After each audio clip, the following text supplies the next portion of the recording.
Sawirona, we are not showing off anything, right? We are still trying to help you with our own effort from our own pocket, right?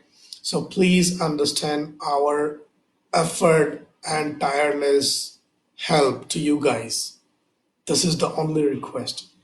The person who has done this knows English very well, knows Hindi very well, knows Bengali very well, and knows Kokborok also very well.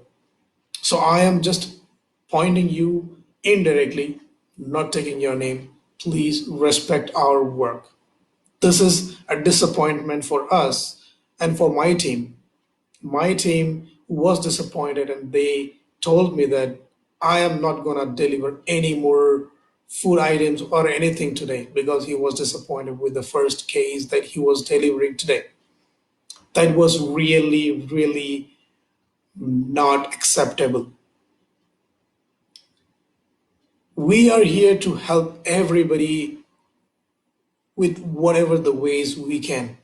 So I would expect the same cooperation from the opposite side too when you ask for help. The person called me up or texted me up saying we did not have food since yesterday. So I felt pity on the person and I immediately arranged to drop some food items to the person's house.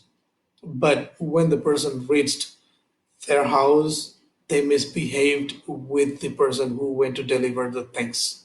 So that was totally not acceptable, right?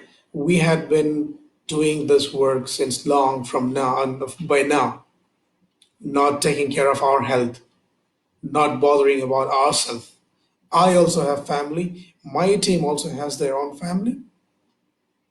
It's not that they are not having any family or they would not be attacked by corona, saying that okay, you have a pass to travel all over the Bangalore and corona will not attack you.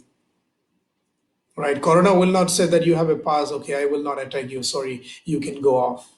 Right? We are taking that risk to help you guys. So please, please, please cooperate with us. Do show some respect from your end. Behave well with us. Our team are also frustrated and tired. So behave well, show some respect, and be free with everybody who is helping you. Be generous in talking to them. All right. This is the only request that I have for my people